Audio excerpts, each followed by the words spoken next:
Donc une petite genèse du projet. En fait, je l'ai raconté. Enfin voilà, c'est une interview qui paraîtra cette semaine que vous verrez peut-être dans France Soir. J'ai un peu plus développé. Je vais la faire courte ce soir. Mais l'idée de ce documentaire, elle est venue évidemment en échangeant avec des soignants suspendus autour de moi, proches ou pas. Mais c'est surtout une conversation que j'ai eue avec Eric la première fois on a échangé au téléphone. Je ne sais pas si tu te souviens, Eric. Je ne sais même plus pourquoi on s'était appelé. Je ne sais plus.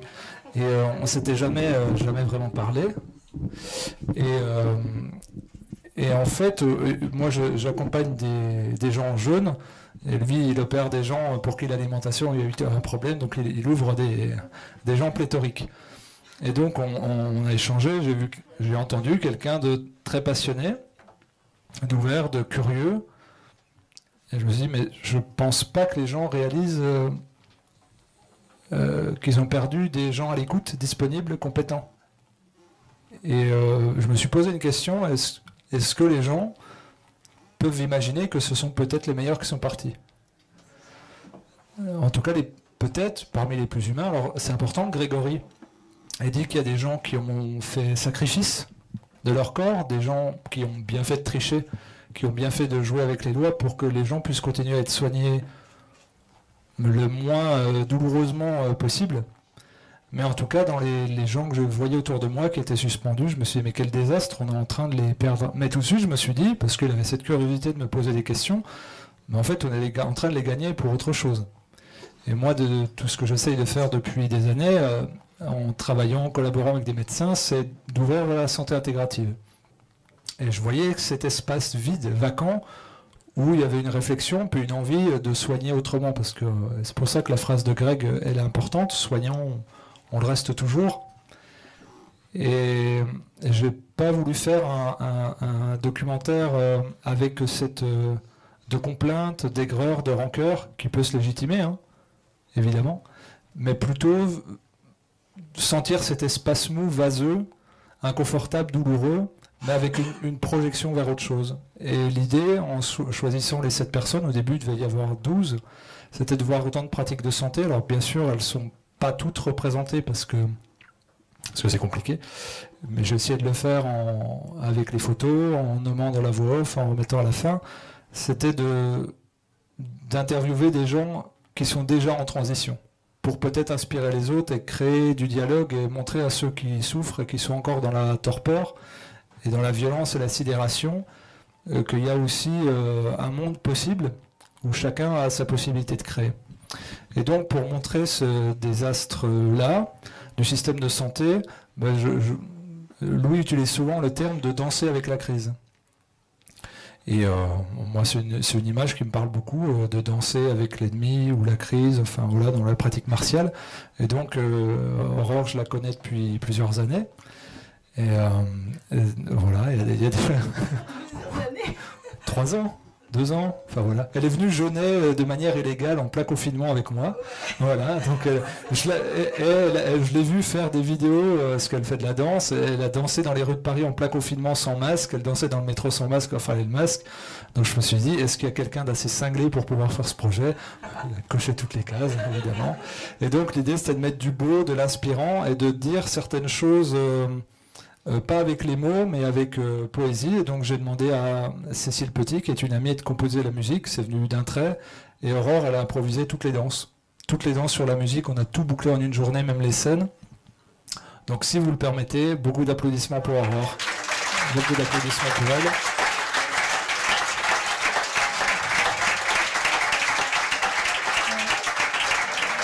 Donc on a cherché un hôpital désaffecté, on a regardé, on a fait cache-cache avec la police pour passer sous des grillages, et voilà, et on a trouvé un hôpital. Et c'est important de montrer l'état de délabrement du système de santé, mais et puis la condition des soignants qui était plus manifestée artistiquement que témoigner. Enfin, j'espère qu'on ressent des choses dans la musique et dans son interprétation, avec toute la libération qui va avec à la fin. Donc c'était à la fois du témoignage, de la projection vers demain, de manière positive, le tout avec poésie. Donc j'ai fait un précédent documentaire qui m'a coûté beaucoup de temps, d'énergie. Celui-ci, ça a été, à part un problème technique sur la caméra, ça a été extrêmement fluide. Il n'y a pas eu de couac, enfin, ça s'est bouclé assez bien. La composition a été faite rapide. Et il n'y a pas eu de nœud, je suis très heureux. Et je suis content que vous soyez là, Caroline, Judith et Eric. Je vous remercie encore d'avoir donné ce que vous avez donné dans ce documentaire. Et je ne sais pas si j'aimerais vous faire passer le micro à chacun pour que vous partagiez pourquoi vous avez souhaité participer à ce projet et qu'est-ce que vous y avez mis et qu'est-ce que vous metteriez pour les soignants. J'ai l'honneur de commencer. Merci déjà à tous d'être là. Et merci Fabien pour franchement ce travail énorme. Vraiment, je suis impressionnée. Moi, pourquoi j'ai répondu à la demande de Fabien ? Parce que en fait, c'est une période hyper délicate. Hein. Moi, je vous avoue que le 12 juillet, j'ai pleuré. Hein. Puis j'ai pleuré pas qu'un peu. Hein. J'ai pleuré beaucoup, beaucoup, beaucoup. Parce que moi, c'est mon cœur, le métier de médecin. Vraiment, enfin, le métier de soignant, on peut dire. Et en même temps, j'ai comme le pressentiment que l'humanité, elle doit passer par là pour aller vers autre chose. Et en fait, moi, ça faisait des années que je me désolidarisais un peu du système. Je continuais à y aller parce que l'hôpital, c'était mon cœur, les patients, c'était mon cœur. Mais je prenais de la distance. Et je voyais bien que, en fait, ça prenait le mauvais chemin. C'était un navire qui était en train de couler. Et que, en fait, tous les soignants, on était là à essayer de ramer pour essayer de maintenir la proue en haut de l'eau. Mais que, en fait, ce qui aurait été vraiment juste, c'est de choisir de mettre l'énergie ailleurs. Mais je pouvais pas le faire parce que déjà j'avais mon petit confort quand même, faut dire ce qu'il y a, j'avais mon salaire, j'avais mon diplôme, ma reconnaissance sociale, et donc je le faisais pas, je le faisais un peu quand même, j'avais mis en place des choses et je le faisais un peu. Et puis là, le 12 juillet, clairement, le gouvernement m'a demandé de me positionner. Et il m'a dit, et là j'ai vraiment senti, moi, comme dit Grégory, pour moi ça n'a pas été dur la décision, ça a été extrêmement triste, mais pas dur. Non, en fait, je ne peux plus contribuer à ce système qui nuit, à ce système très bas en énergie, ce système qui ne veut plus le bien de l'humain. Moi, je fais ce métier pour m'intéresser à l'humain, pour m'intéresser à ce qu'il est et mettre mes connaissances à sa disposition. Donc aujourd'hui, j'ai choisi, c'est pas simple, hein, je vous avoue. Faut tout reconstruire, voilà. C'est pas simple, mais voilà, c'est le choix qui est tellement évident et donc pour moi, c'est vraiment, en fait, je l'ai fait aussi pour que les gens comprennent qu'en fait, on peut avoir des crédits, on peut avoir des engagements, on peut dire que c'est pas possible, mais en fait, c'est possible. Hein. Quand on croit à quelque chose, et en fait, c'est possible. Et voilà, il faut se mettre au maximum dans la confiance et croire à ce monde qu'on veut créer, à cette médecine qu'on veut, à ce soin qu'on veut. Voilà, en espérant, en voyant l'espérance, hein, en voyant la lumière au bout du tunnel. Et voilà, c'est ce que j'ai essayé de transmettre.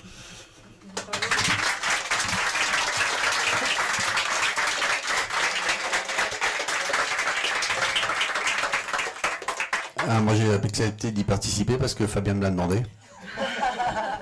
C'est tout. En fait, on a fait ça le 28 janvier. Le tournage de Grégory et moi, c'était le 28 janvier. C'était au moment où Grégory Pamard est passé à la chambre disciplinaire du Conseil de l'Ordre des médecins. Et Grégory n'avait pas envie, ou pas les moyens, je ne sais pas, de se payer un avocat. Donc il m'a demandé de venir l'aider. Et nous étions deux face à un juge, 6 médecins de l'ordre, masqués jusqu'aux oreilles, l'avocat du conseil départemental sur la table d'à côté, l'avocat de l'accusation. Et après on a terminé ça chez Grégory, jusque assez tard quand même. Et on a fait ces tournages-là à ce moment-là. En fait, je veux juste vous raconter quelques anecdotes pour vous faire rigoler. Moi aussi, je suis passé au Conseil de l'Ordre, mais au Conseil départemental du Pas-de-Calais. Alors, c'est plutôt confraternel. Le Conseil départemental n'a pas vocation disciplinaire. C'est censé être confraternel. Bon, Olivier, qui connaît bien le Conseil de l'Ordre, m'a dit « fais gaffe ». Et puis, en fait... 2 petits trucs qui ont été dit comme quoi les médecins ne sont pas dupes, même les médecins des conseils de l'ordre. J'avais affaire au président et au trésorier. Et à un moment donné, on discute de tout ça, avec le masque bien sûr. Bon, j'ai été surpris, le président m'avait serré la main en rentrant, j'ai dit tiens, il se passe des choses. Tandis que le trésorier voulait me faire ça. Une petite aile de poule. Et puis, à un moment donné, il y a le trésorier qui me dit, pendant l'entretien, Oui, mais ils ont dit tous les deux qu'ils avaient été très fâchés, comme disait Grégory, hein, il se passe quelque chose et on voit plus de patients. Donc ils avaient été très fâchés, maintenant ils sont à la retraite, ils donnent du temps au Conseil de l'Ordre. Et puis le trésorier me dit, ah oui, mais moi j'ai su très vite que c'était une pathologie respiratoire virale atypique, donc j'ai traité comme une pathologie respiratoire virale atypique. J'ai donné de l'azithromycine, de la vitamine D, du zinc. Alors je le regarde dans les yeux, je me penche sur la table, je fais, mais monsieur Graceffa, vous savez que si vous aviez dit ça dans les médias, vous auriez été traîné devant le Conseil de l'Ordre? Il baisse les yeux, il fait oui, je sais. À la fin de l'entretien, qui a duré quand même une bonne heure, j'étais venu avec un classeur entier de bibliographie sur le port du masque, puisque c'était pour ça que j'y allais, hein, mes vidéos sur le port du masque, dénoncées par un collègue, mais passons. Je demande au président du Conseil de l'Ordre, mais bon, alors qu'est-ce qui va se passer maintenant? Qu'est-ce que je risque? Il me dit, je lui dis, je risque d'être quoi? De la radiation? Alors il me dit, oh non, peut-être pas jusque-là, non. Peut-être une semaine ou deux de suspension, histoire de marquer le coup. Mais vous savez, il y a plein de dossiers, ça peut prendre 2-3 ans. Vous savez, d'ici là, Véran, il sera peut-être en prison. J'ai rien dit, mais j'ai bu du petit lait. Voilà. Je pense que, de toute façon, jusqu'à preuve du contraire, on n'a qu'une vie. C'est pas la peine de tergiverser avec la vérité. On n'est pas là pour rester vivant sur des fauteuils, vivant à moitié vivant dans des canapés confortables. Si on n'arrive pas dans notre vie, dans notre seule vie qu'on a, à quitter notre zone de confort pour ce qui nous paraît être juste, nos valeurs et la vérité, c'est pas la peine de vivre.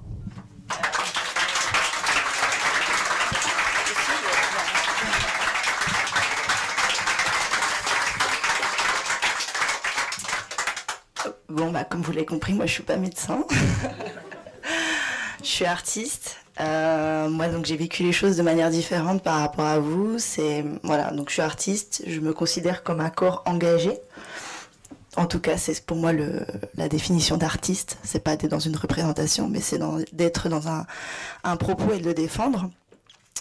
Et donc pendant cette période de confinement, donc nous on a été confinés, artistes pendant 1 an et 3 mois, on n'a pas eu le droit d'être sur scène. Donc tous les spectacles fermés, bouclés, Pôle emploi qui nous versait notre petite indemnisation avec des demandes de reconversion professionnelle pour voilà, changer de métier. Moi au début j'ai dit non en fait, pourquoi? Donc ça a été une longue réflexion à savoir quel chemin j'allais prendre, parce que du coup pour retrouver les scènes faut se faire vacciner, les compagnies vous prennent, sinon vous le faites pas. Donc j'ai fait un choix où officiellement je le suis, officieusement plutôt pas, et ma réflexion a été mais je suis un corps dansant, mon corps m'appartient à moi ou à l'État? Et à cet instant, je me suis dit, je vais en faire quelque chose de ce corps-là. Et moi, ça fait, je sais pas, je crois que c'est aujourd'hui ou hier, ils ont dit, oh, mais on n'a plus de masque, c'est ça, dans les métros. Moi, ça fait 1 an et demi que j'en mets plus. Où j'avais envie, c'était pas dans une rébellion que j'ai pas voulu porter de masque dans la rue sur Paris ou dans le métro, mais c'était pour questionner. À chaque fois, les gens me disaient, mais pourquoi vous portez pas de masque, mademoiselle? Je dis, vous, pourquoi vous en portez? Ils me disent, c'est à la télé, on m'a dit qu'il faut en porter. Je dis, est-ce que la télé dit la vérité, madame ou monsieur? Et du coup, j'ai décidé avec des amis ici présents de tourner un vidéoclip qui s'appelle Confine plus loin Mans. Et donc, du coup, on nous a interdit, en tout cas à cette époque-là, pendant le confinement, on nous a interdit de filmer, d'être à la Défense, interdit au drone. J'ai dit, on va filmer à la Défense et avec un drone. On verra. Et donc du coup j'ai essayé de faire de le diffuser en tout cas sur les réseaux pour faire réfléchir les gens. J'ai dit moi ma qualité c'est pas les mots émotés par mes mots et ma VX, mais c'est par mon corps. Donc comment exprimer les choses, mon mécontentement et ma colère et ma rage par mon corps et faire impacter les gens. En tout cas c'est ce que je voulais. Et quand Fabien m'a proposé donc du coup ce magnifique projet, j'étais touchée. Donc je te remercie déjà beaucoup parce que ça a été pour moi, je me suis sentie à ma place à cet endroit-là d'utiliser mon art pour en faire quelque chose. Donc merci à ça. Et merci en tout cas du travail que tu as fait, parce qu'il faut savoir que derrière ce montage-là, chaque intervenant ici présent, ils avaient à peu près 1 heure d'interview. 1 heure, et Louis, je crois 1h30, quelque chose comme ça. Et donc j'ai dit à Fabien, envoie-moi tous les interviews, parce que si je danse, je veux surtout pas faire de la belle danse. Je veux surtout pas qu'on dise, ah c'était joli. Non, non, non, faut que ça soit vrai. J'ai dit, si je mets mon corps en jeu, faut que ça soit vrai, faut que ça soit ancré, faut que ça soit incarné, faut que ça soit vivant. Et chacun de vos interviews, en fait, je les ai écoutés tous, sans vos visages, si j'avais que les audios. Et donc du coup, j'ai m'imaginais en fait comment vous étiez. Eric, je l'imaginais blond par exemple. Enfin voilà, j'avais voilà des petites intentions. Mais en fait, j'ai complètement vécu ce que vous avez vécu. Je vous le dis honnêtement, j'ai passé 2 nuits à pleurer. J'ai passé 2 nuits horribles et j'ai envoyé des messages à Fabien. J'ai dit, aïe. Un tel, il me fait mal au ventre, un tel, il me fait mal. C'est douloureux quand même ce qu'ils ont vécu. Et j'étais même pas au courant de ce qu'ils ont vécu. Et personne n'était au courant en fait de ce qu'ils ont vécu. Donc du coup, je me suis sentie un peu, comment on va dire, responsable de citoyenne en me disant, qu'est-ce que tu as fait pour eux? Du coup, en acceptant ce projet, j'essaie de les soutenir. Mais je pense qu'on peut vraiment féliciter Fabien pour le travail de montage, honnêtement, parce que, enfin voilà, on peut encore l'applaudir parce qu'il a fait un travail de fou et merci pour ça.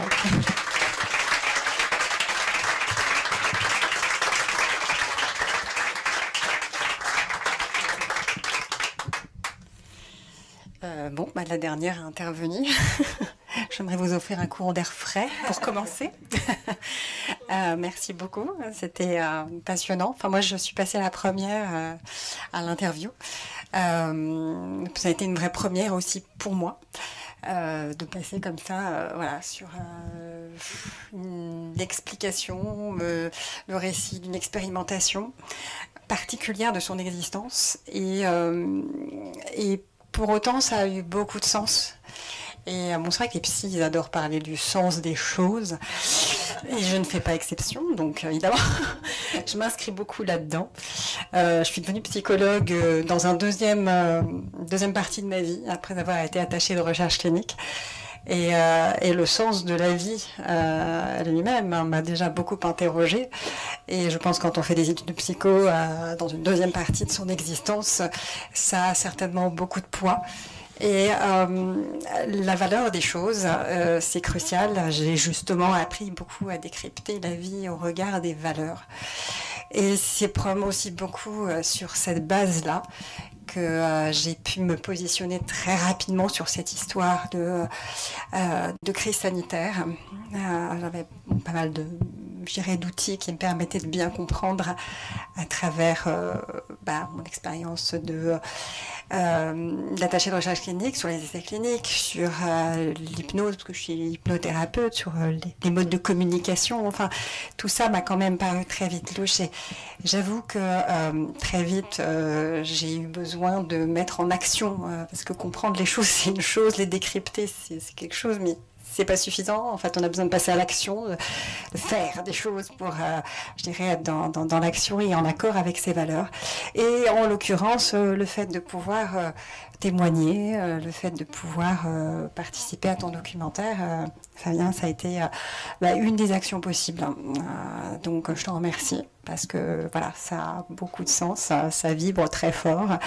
Et j'aimerais de façon générale qu'on arrive à communiquer très largement sur ce que nous avons vécu, parce que c'est vrai que on n'en parle tellement pas, que ça n'existe pour personne. Et les gens ont l'impression que les soignants ne sont plus suspendus parce que le pass, il a sauté. On ne sait pas ce que c'est, on ne sait pas ce que ça signifie. Et donc n'hésitez pas à en parler de ces patients, de ces personnels suspendus. Il n'y a pas que d'ailleurs des soignants, il y en a aussi qui sont personnels administratifs. Moi, pour le coup, en termes de mise en action, je me suis aussi proposé pour animer des groupes de parole avec des personnels suspendus pour justement tenter de les mobiliser, les remettre en action, ne pas rester dans la sidération, sortir de ce truc, parce qu'effectivement la violence de cette situation risque d'amener les personnes à se recroqueviller. Donc on a eu un très bon réflexe tous, c'était de se rassembler et le documentaire est un moyen aussi de le montrer. Voilà, il y a eu Rien Faux Covid, monté par Louis Fouché, et tout ça, c'est une merveilleuse initiative, une collaboration multiple, et je pense cruciale, parce que c'est une façon de s'identifier, c'est une façon de se rassembler, c'est une façon de se reconnaître, et puis une façon de s'engager ensemble dans une direction qui consiste à se faire connaître et à trouver une voie ensemble, une voie qui nous construit. Donc merci de m'avoir permis de participer à ça et d'avoir pu participer à ton documentaire. Et merci à toi, Oran, parce que moi je découvrais la danse. Enfin, j'avais bien compris qu'il y avait de la danse, qu'il y avait de la musique. Je trouvais que c'était merveilleux ensemble. Et ça a une autre image de la suspension. Et je trouve la symbolique très forte. Et en tout cas, sache que c'est des moments où, émotionnellement, je me suis retrouvée emportée par ce que tu proposais. Et voilà, super, vraiment, bravo, merci.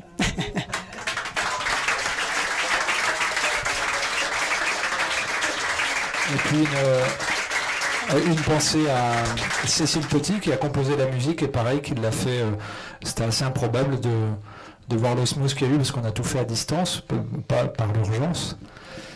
Et donc elle a composé très vite en une semaine, elle a enregistré en un jour en studio, Aurore a écouté des bribes de musique, puis on a fait de l'exploration urbaine dans l'hôpital et on a enregistré à l'arrache et c'est passé, et comme tu le dis, grâce à la volonté au collectif. Est-ce que Denis Mercier est là à tout hasard? Denis n'est pas là, je ne sais pas s'il vient demain alors. Donc c'est un projet qu'il a d'interviewer des soignants suspendus, donc on parlera de ça demain, mais ce que tu dis, en fait, le film est pour l'intention, c'est aussi un prétexte et un outil pour qu'il y ait des projections sauvages qui s'organisent. Alors bien sûr, il y aura des projections au cinéma ou dans les lieux qui le veulent, mais c'est surtout que les collectifs puissent les télécharger.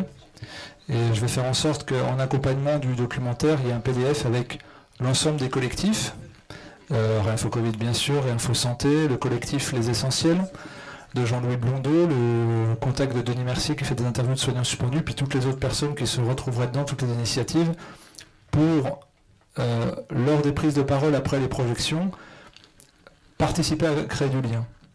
C'est-à-dire pour des projets, soit alors il y a des, comme Caroline fait, d'accueil de la parole des soignants suspendus encore en souffrance, donc pour essayer de sortir de cette sidération, de cette douleur-là, mais aussi des projets plus concrets, locaux, constructifs, qui visent à réintégrer les soignants dans un autre système de santé, pluriel, pluridisciplinaire, intégratif, et qu'en fait ce film-là fasse débat bien sûr, fasse connaître le sort des soignants bien sûr, mais fasse connaître l'état d'effondrement de notre système de santé, état d'effondrement programmé bien sûr, et que du coup, si on a envie d'aider les autres, si on a envie de soigner, ce qui est le cas des 7 intervenants qui sont dans le film, eh bien il faut penser autrement, avec peut-être des associations, des collectifs, peut-être du troc, peut-être des monnaies libres.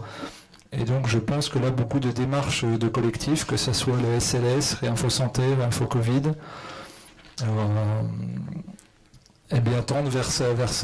J'espère que ça sera un outil parmi plein d'autres qui permettra de mettre en fusion les personnes qui ont les mêmes aspirations. Donc si vous avez des gens qui veulent mettre des choses en place, le documentaire sera tout le temps disponible et au chapeau en fait. Donc ça, il est fait pour voyager partout. Et je sais pas, il reste quelques petits ajustements, j'ai revu des petits couacs dessus, c'est pas grand chose, mais ça me...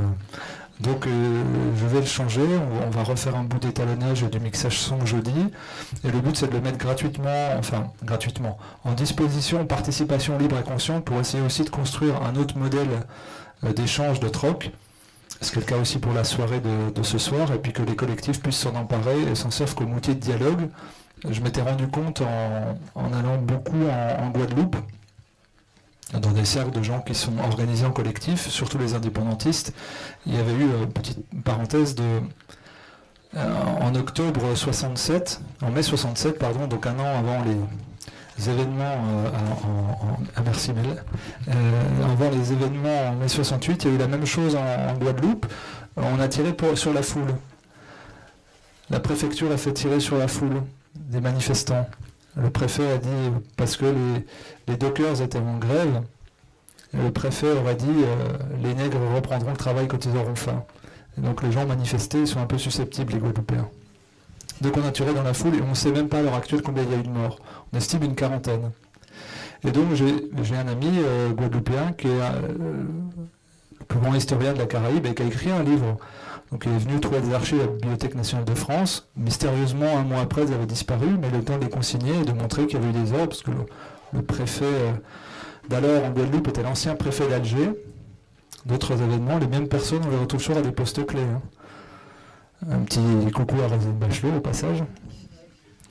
Et donc j'avais vu je comprenais pas le créole, mais je voyais que donc c'était en 2017 que j'étais allé, 50 ans après, des gens parlaient pour la première fois qu'ils avaient été blessés, qu'ils avaient un membre de leur famille tué, 50 ans après. Ils se sentaient honteux. Et il y a des soignants suspendus qui ont honte. Et des gens qui ont honte. Et donc toutes les initiatives qui peuvent permettre à la parole d'être dite, d'être libérée, d'être accueillie, il faut la saisir parce que c'est pas quelqu'un qui... Ça crée des traumas. Et ça ne crée pas des traumas pour une personne, ça en crée pour une famille, pour une profession, pour une corporation complète. Et plus la parole va se libérer, plus elle va pouvoir ruisseler, et peut-être que la corporation des instituteurs, des professeurs des écoles, qui peut-être sera touchée par l'obligation vaccinale, elle saura faire corps pour lutter, parce qu'elle aura entendu d'autres gens exprimer une douleur et ils ne voudront pas être confrontés à cette douleur. Et c'est aussi une des raisons pour lesquelles je souhaite sortir ce film rapidement, pour qu'il fasse débat avant que les taux se resserrent à la rentrée, parce qu'il ne faut pas être dupe. Ça va arriver. Donc il a ses qualités et ses imperfections, mais c'est pas grave. L'essentiel, j'espère que le sens est passé et qu'il puisse faire débat, libérer la parole et inspirer d'autres personnes à se mobiliser. Et pas que en étant soignant, mais en étant simplement engagé dans une voie plus humaine. Si vous avez alors il y a des personnes, je vais en profiter pour faire deux choses. Cette soirée au chapeau, il y en a qui m'ont dit qu'ils ne vont pas donner sur l'évaluation qu'ils voulaient au chapeau, donc je fais tourner. Voilà, vous pouvez faire tourner. J'aimerais faire tourner autre chose, c'est le micro. Si vous avez des partages, si vous avez des questions, c'est plus que bienvenu. Peut-être que ton micro est plus long. Et puis, vous pouvez vous avancer dans... Oui, vas-y. Oui, d'abord, bravo à Fabien, vraiment. Je trouve qu'on devrait l'applaudir.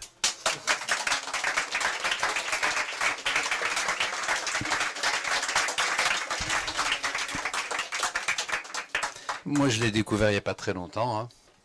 Et je trouve qu'on rencontre des gens extraordinaires pendant cette crise. Et je pense que j'ai rencontré en 2 ans plus de personnes extraordinaires qu'en 40 ans dans ma vie.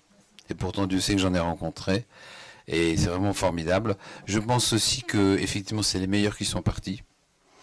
Mais je vais être très intéressé. Les meilleurs sont sur le marché, on va en faire quelque chose. On a besoin de ces meilleurs, de ces plus courageux, de ces plus humains, de ces plus couillus, de ces plus honorables et profonds pour justement créer cette nouvelle médecine dont on a besoin. Ces universités libres de santé où on va permettre aux gens de se soigner et effectivement passer à un niveau autre de fonctionnement. Niveau qui existait, moi quand j'ai commencé il y a 40 ans la médecine, là, ce genre de niveau existait et puis un peu à la fois, Dominique est là, il connaît bien le problème, un peu à la fois les gens ont été cassés, attaqués, brisés par le Conseil de l'Ordre, virés, certains sont morts, d'autres ont été mis en prison. Moi j'ai vu mon maître qui a fait 1 mois de prison en QHS pour finalement être totalement blanchi 10 ans après et mourir 6 mois après d'un cancer. Et donc effectivement, il y avait cette médecine qui existait avant, il y avait des choses extraordinaires, il y avait l'époque de Solonides, de Versnogusti ou de encore Geffard il n'y a pas longtemps, où on faisait des médecines fabuleuses et qui ont disparu un peu à la fois parce qu'elles ont été, elles ne sont pas rentables, ou plutôt elles ont une faute énorme, c'est elles font des crises c'est des crimes de lesbic pharma, puisqu'elles peuvent soigner. Moi, comme homéopathe, je savais que l'homéopathie soignait 30% de la population avec 3% des dépenses de santé, et c'est ça qui est intolérable. Effectivement, quand je vois Eric qui fait de la micronutrition. J'avais dit à Carole et à Louis, il faut vous mettre à l'homéopathie. Louis s'y est pas encore mis, mais Carole, elle se met à l'homéopathie avec Édouard, c'est très bien. Et j'en vois tout plein qui Alors je dis, ça m'intéresse, hein. Vous m'intéressez tous, c'est très bien, vous y mettez. Et effectivement, on a besoin de... C'est les meilleurs qui sont partis, et avec les meilleurs, on va faire quelque chose. Ça.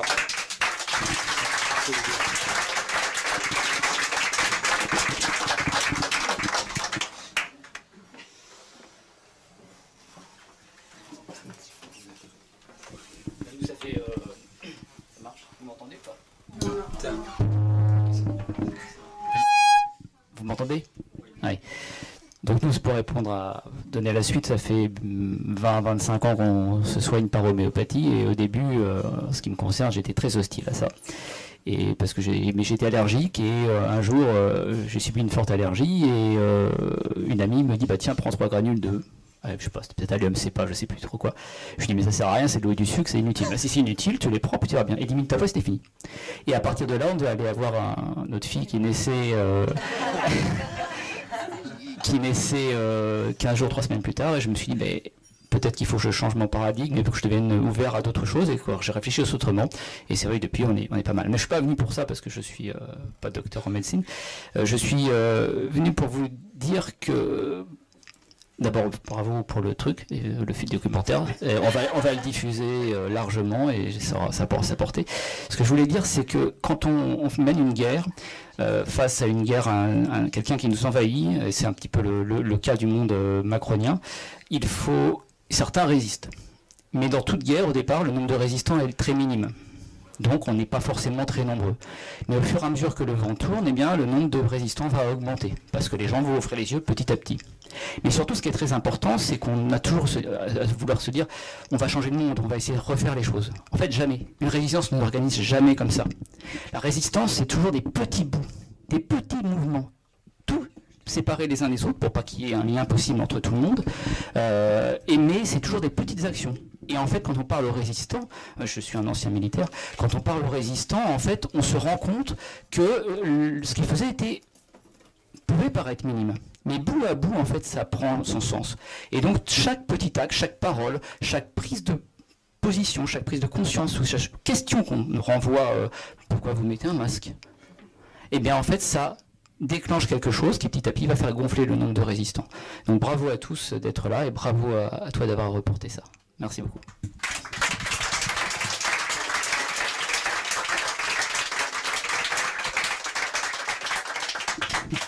D'autres partages, ça serait avec grande joie.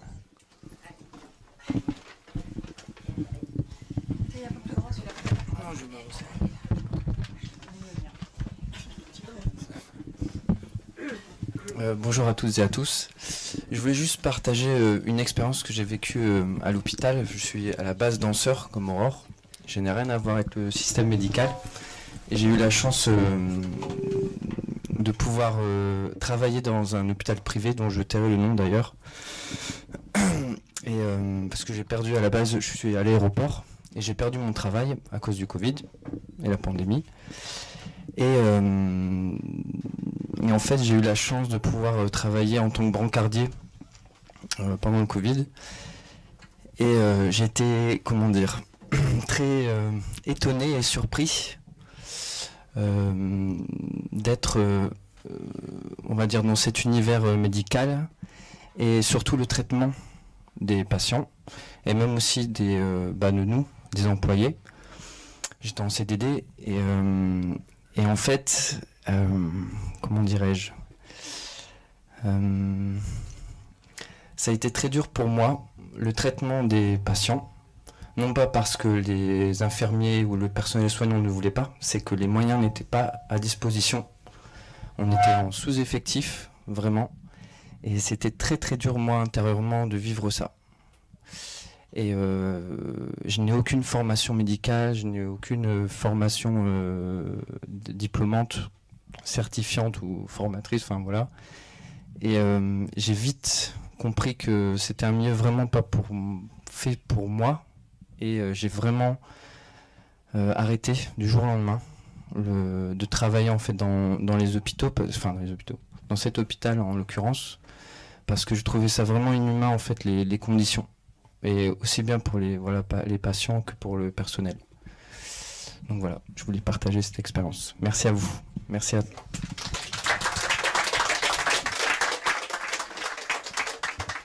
Je rebondis sur ce que tu as dit. Le but de faire une grande partie, notamment représentée par Louis, de montrer l'effondrement programmé du système de santé. Ça, c'était pour moi fondamental, comme moment pivot, avec la danse robot d'Aurore, en fait, qu'elle a mécaniquement, qui est dans c'est dans un vrai hôpital, hein, donc tout le délabrement et de dire, ben ouais, les soignants, ils sont pris là-dedans, en fait. Ils sont des automates, et s'ils veulent se réfugier sur le soin, ben, ils doivent verrouiller quelque part leur émotion, puis on se met en pilote automatique. Il y a un protocole, je me mets dans le protocole, j'applique le protocole, et puis à un moment donné, s'il n'y a pas un sursaut, ben, je me rends même plus compte. Donc, c'était d'évoquer ça. Je pense que les anecdotes de Louis, qui sont drôles et tragiques à la fois, illustrent ça. Un casque de réalité virtuelle, ça veut vraiment dire mettez-vous quelque chose devant les yeux qui va vous permettre de voir la réalité autrement. C'est complètement dingue, c'est complètement tordu. Et en effet, ça explique peut-être aussi, c'est une base explication, mais je suis pas psy, mais peut-être que d'être habitué à la violence en tant que soignant, eh ben on est capable aussi de supporter cette violence-là supplémentaire qui est faite d'un chantage ou d'une extorsion de consentement, comme disait Eric. C'est aussi une piste à ne pas négliger, le fait de s'être désensibilisé quelque part, et puis c'est même plus faire le dos rond, c'est d'avoir débranché son cœur pour continuer d'être au service vaille que vaille. Alors si tu peux te déplacer, le micro, le fil est long, mais on va arriver au troisième rang. Bonjour.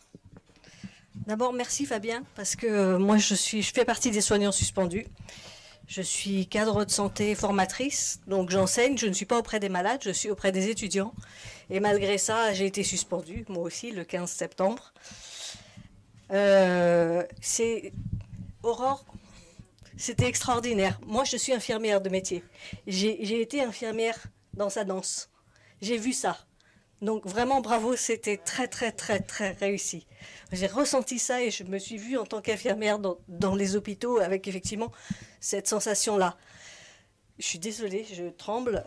Ça fait depuis 2000 que l'hôpital est en train d'être démantelé. Moi, je l'ai vu en 2000, ça. Je suis diplômée depuis 1995. Donc ça fait longtemps, j'ai fait mes études en école d'infirmière de 1992 à 1995. Et on a commencé à modifier la structure architecturale des hôpitaux pour séparer les gens. Ça veut dire qu'avant, on avait des espaces avec des salles de détente où les gens travaillaient bien, s'occupaient des malades bien, dans une bonne atmosphère. Et puis petit à petit, les réanimations, on les a découpées en unités. Avant, c'était des grandes unités.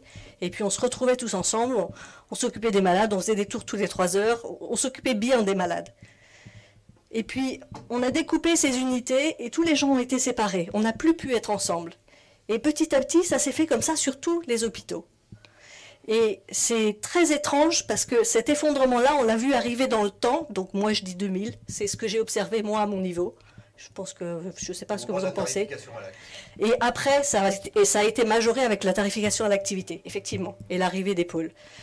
J'ai exercé comme infirmière 13 ans. J'ai beaucoup aimé faire mon métier.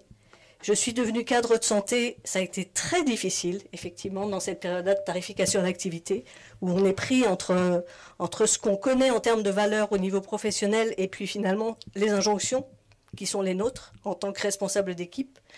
Et puis je suis allée vers la formation parce que c'était pour ça que j'avais été cadre de santé et j'ai adoré enseigner. Mais on enseigne des valeurs qui n'existent presque plus à l'hôpital. On a nos étudiants qui nous disent « mais c'est pas ça ce qui se passe. On est maltraité, on n'est pas écouté ». Alors, pas par tout le monde bien sûr, il y a des gens qui sont formidables et heureusement, et il ne faut pas mettre tout le monde dans le même panier. Mais c'est une réalité. La déstructuration de l'hôpital, elle est là depuis longtemps. Moi, en tant que cadre à l'Institut de formation, ça fait 5 ans que je vois des démissions d'infirmières. Je n'avais jamais vu ça. Ça fait 5 ans. Donc ça ne date pas de la crise du Covid. Mais là, ça a été catastrophique. Dire, ça a été effectivement la sage-femme qui témoignait en disant mais nous, on n'était pas confinés.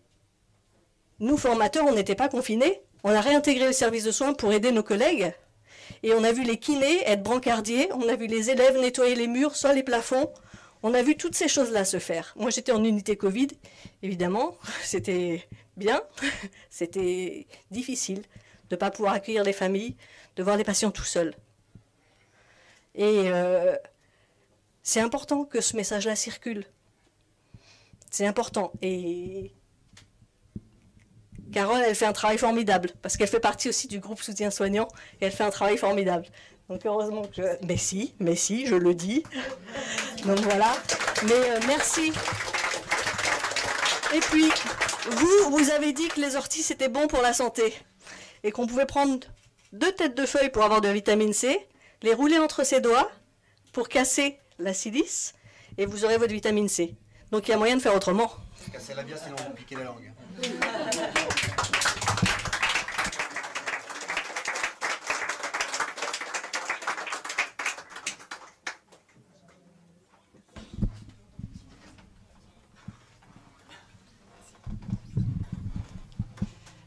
Bonjour.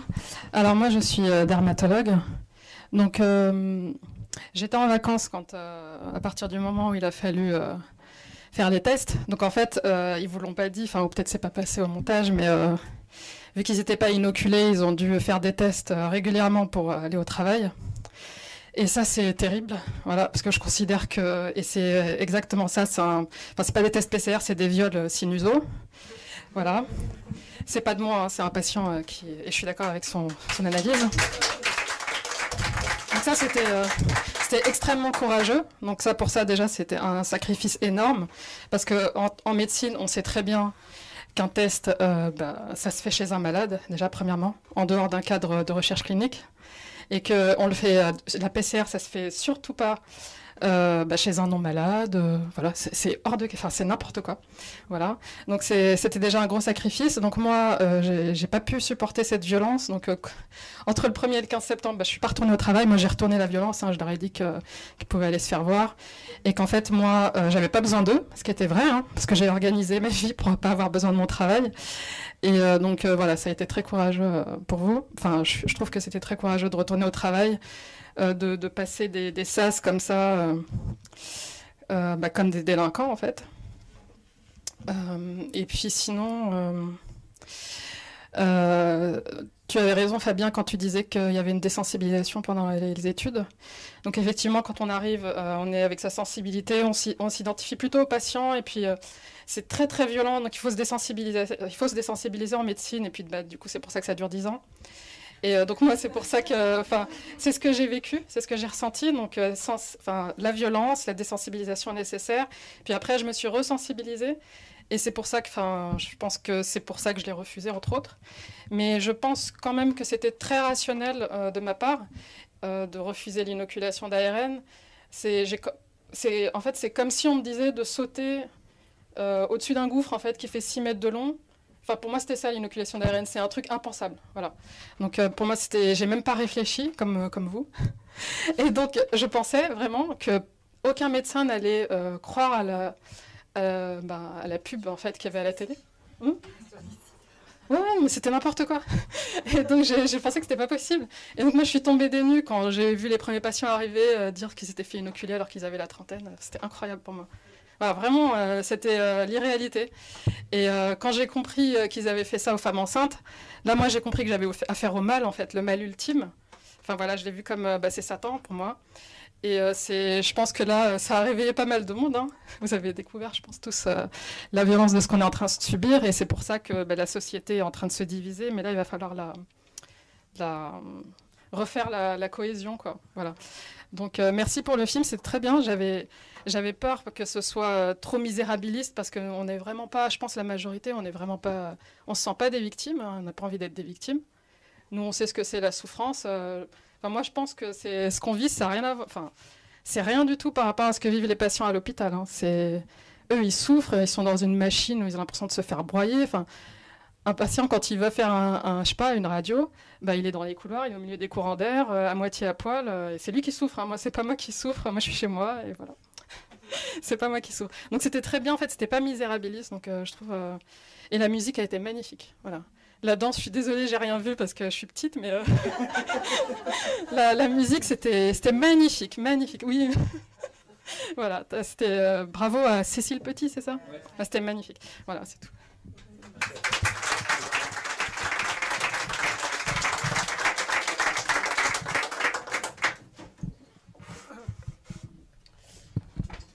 Bonsoir. Je suis désolée, j'ai plus beaucoup de voix, donc j'espère que vous allez m'entendre quand même.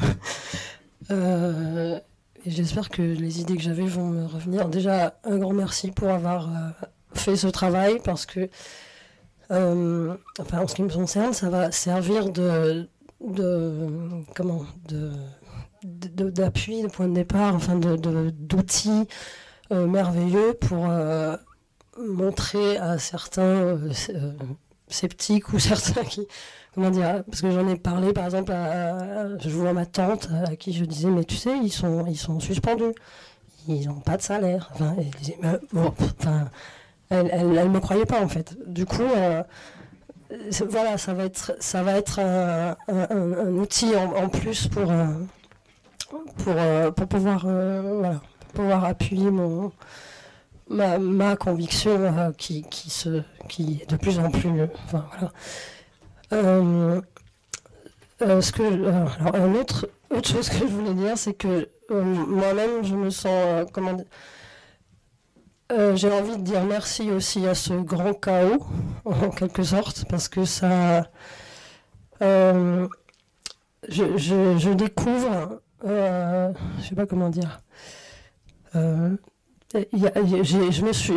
vu qu'il y avait des manifestations de soignants, de médecins, ça fait des années en fait, et j'étais un peu prise dans ma vie, voilà, pour des raisons, j'avais mes soucis personnels, j'étais dans mon confort, j'avais, voilà,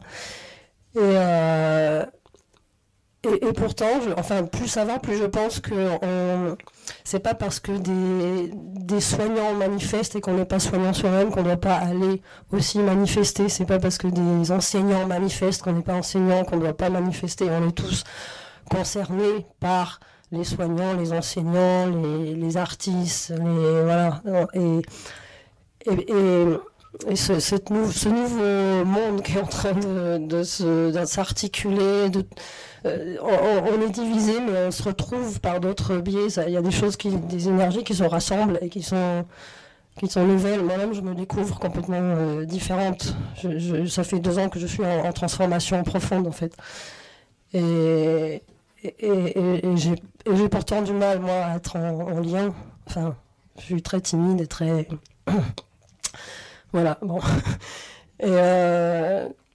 Et du coup, là, maintenant, enfin, plus ça va, plus j'ai envie d'agir et de me connecter, de me lier à tout ce que je vois naître et apparaître. Et voilà, et merci à tous, là, c'était juste magnifique. Donc, et espérance, ça c'est un terme que je garde dans mon cœur. Voilà, merci.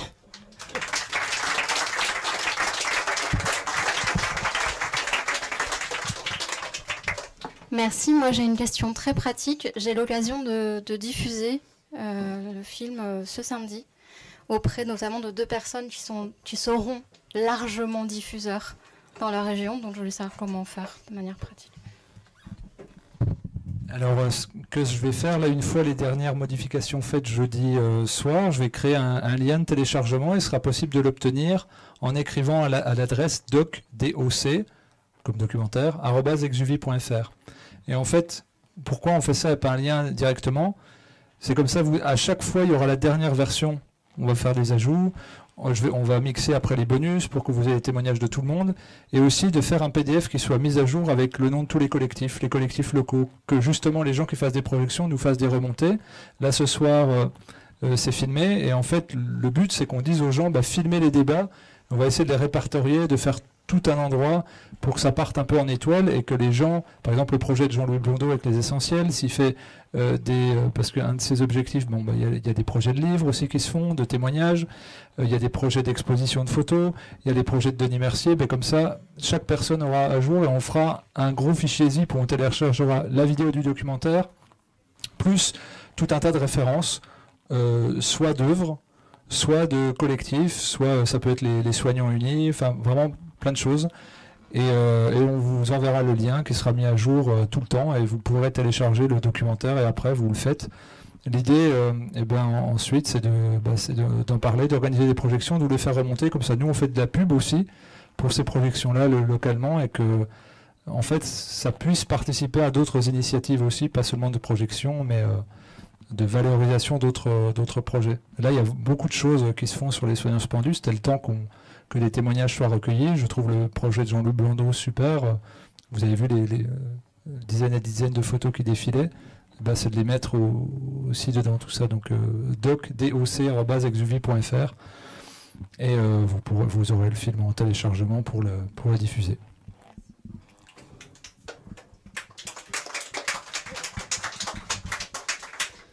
Vous allez voir une flopée de soignants et de gens qui travaillent dans les hôpitaux, dans les différentes institutions, qui vont sortir de là où ils sont.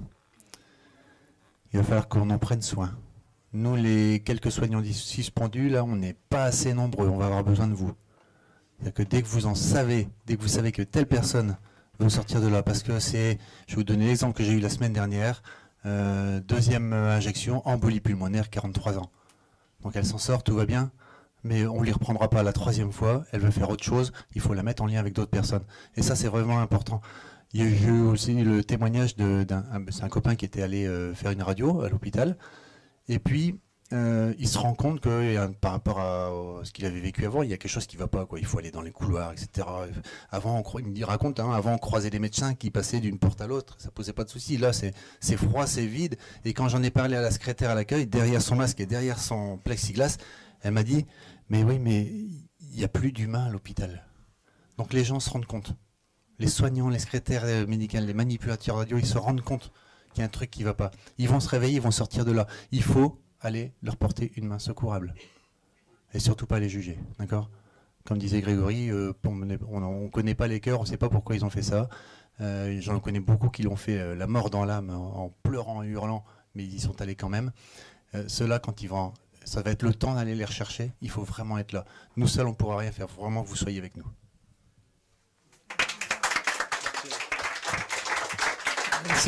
C'est pour ça que j'ai pas voulu de toute façon, je savais à qui je posais les questions, mais il n'y a aucune parole qui est jugeante ou agressive dans le documentaire. Et c'est vraiment le but, c'est essentiel pour moi, c'est que je pense qu'on n'a pas commencé à prendre soin en fait. Je pense vraiment qu'on n'a pas commencé à prendre soin et il y a des gens qui vont décompenser de manière extrêmement violente parce que quand ils vont se rendre compte sur eux-mêmes ce que ça fait et que ceux qui ont touché 45 ou des centaines de milliers d'euros en pratiquant un acte médical pour lequel ils ne savaient rien, ces gens-là, ça va être d'une violence inouïe pour eux. Et ce ne sera pas le temps de leur dire c'est bien fait, il fallait réfléchir, parce qu'on n'en sait rien, on ne sait pas en fait ce qui traverse l'âme et l'esprit des gens. Mais à ce moment-là, c'est là où on va commencer à vraiment prendre soin, sur des gens qui décompensent, et qui soit vont sombrer dans la folie, soit dans la violence, y compris dans la violence envers eux-mêmes. Parce que je pense évidemment aux femmes enceintes qu'on a vaccinées, mais je pense à ceux qui ont vacciné des femmes enceintes. Quand ils vont réaliser ce qu'ils ont fait, leur conscience va être mise à mal. Et tout ce travail de réparation, il faudra le faire collectivement parce qu'il y aura un besoin énorme. D'où le fait que j'ai essayé de mettre au montage, et même dans les personnes que j'ai choisies, qu'il n'y ait aucun sentiment négatif qui transparaisse. Sinon, on ne pourra pas se permettre d'avoir un accueil et de faire société ensemble. Est-ce qu'il y a d'autres... Merci. Merci.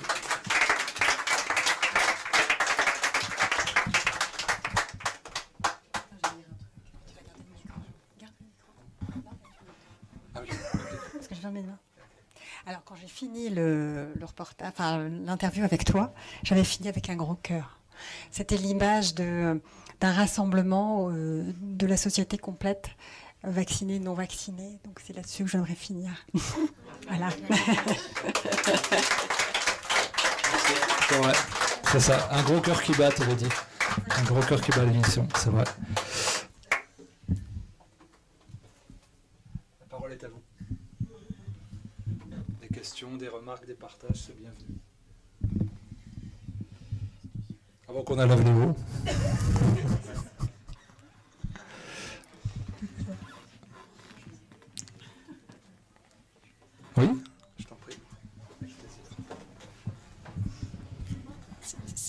Bon, encore une fois, merci évidemment pour tout ce que vous avez fait.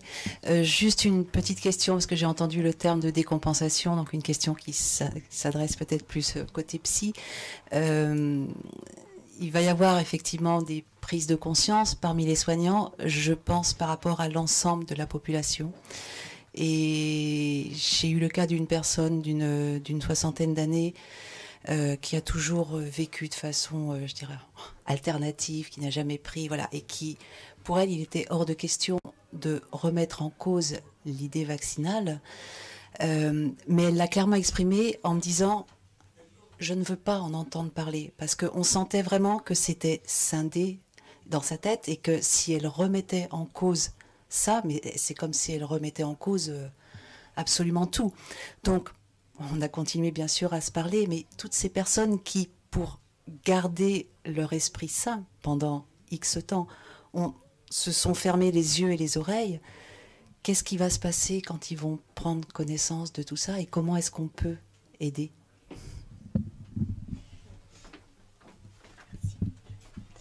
Alors, ce que vous décrivez, ça s'appelle des mécanismes de défense, qui consistent effectivement à faire du déni. On va ignorer quelque chose pour que ça n'existe pas. Donc forcément, si ça fait irruption, le fait de se retrouver face à une réalité qu'on n'a pas voulu voir.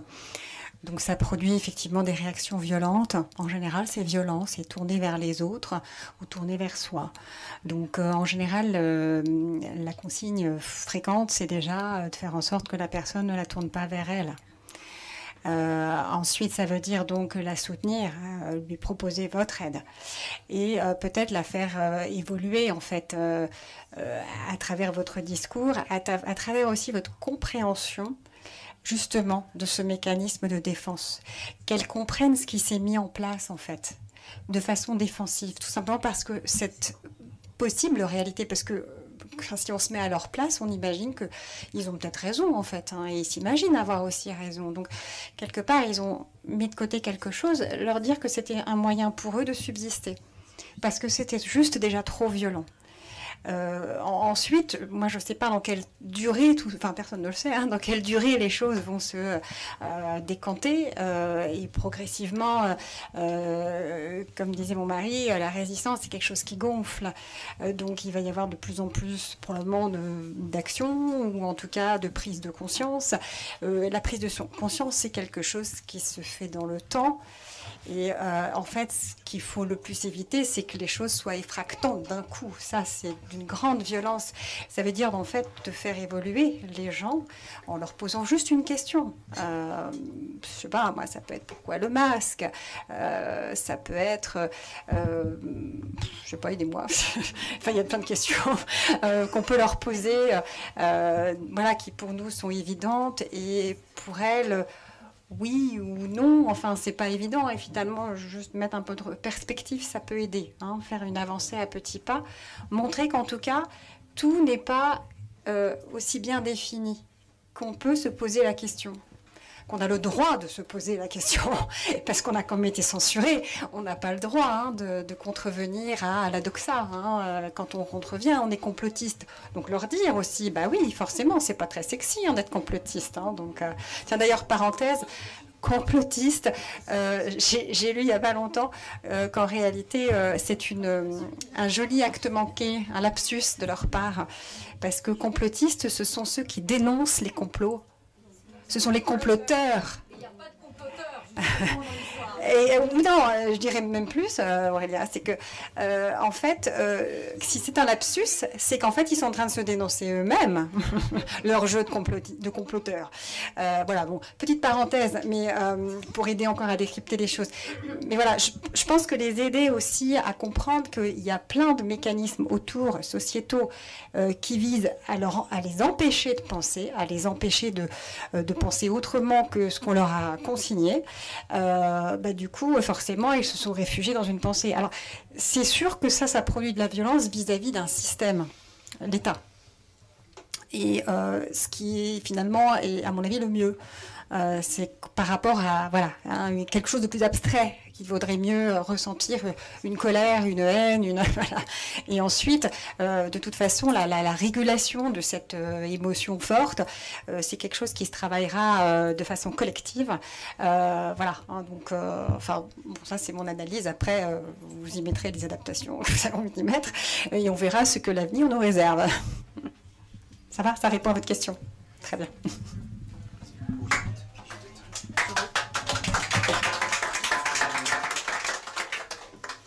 Moi, je vais juste vous dire au revoir, en fait. Parce que je repars au fin fond de la Savoie.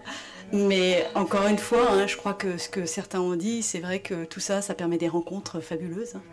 Enfin, moi, je compte pas, hein, tous les gens que j'ai rencontrés, Olivier, Florence, Fabien, Eric. Enfin, vraiment, je vais pas tous les citer, mais des gens dans le cœur. Et ça, en fait, ça fait plaisir parce qu'avant, je me sentais quand même un peu plus isolée dans ma position. Et donc, ben, moi, je vous dis vraiment, mais merci, quoi. Merci, et merci, et merci, et merci, et merci.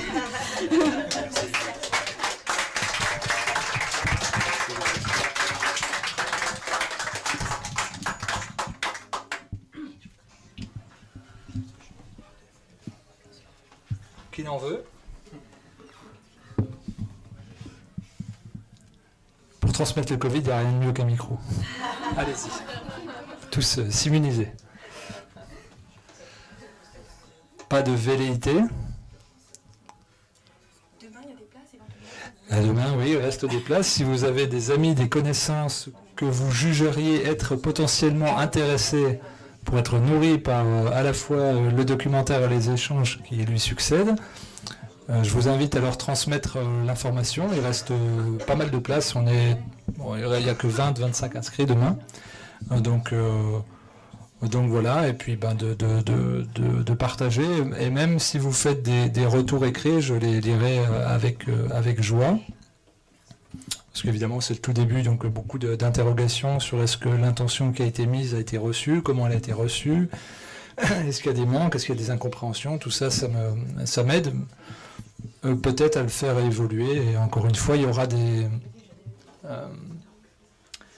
tous les bonus de ce documentaire seront disponibles à un moment ou à un autre, mais il va falloir les retravailler techniquement. Et voilà. Est-ce que quelqu'un... Je donne une opportunité de parole. Eric, souhaites-tu rajouter quelque chose? C'est bon? Aurore, un petit mot?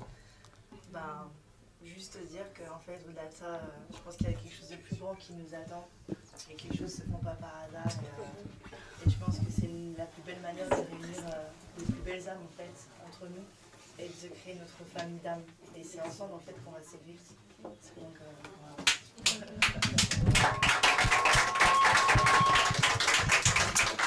Voilà, donc pour ceux qui ne connaissent pas Réinfo Covid et Réinfo Santé, je vous invite à vous rendre sur les sites internet. Il y a beaucoup de choses pour se mettre en lien, beaucoup de projets locaux, beaucoup de pôles qui vous permettent d'être nourris, que ce soit en compréhension, artistiquement, sur la santé intégrative, bref.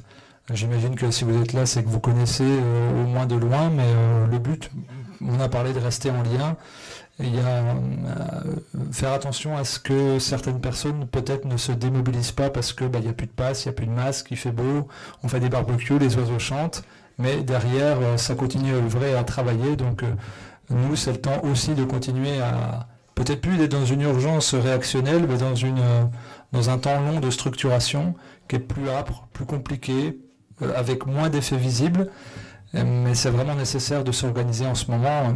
Encore une fois, pas finir sur une note négative, mais on n'est pas dupe de ce qui peut se passer à la rentrée, sans trop le projeter. Donc voilà, restons en lien.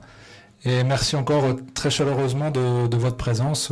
Voilà, pour moi, c'était une belle récompense après ces derniers mois de travail, de voir plein de visages et puis de vous voir présent pour partager tout ça. Merci à vous. Merci beaucoup.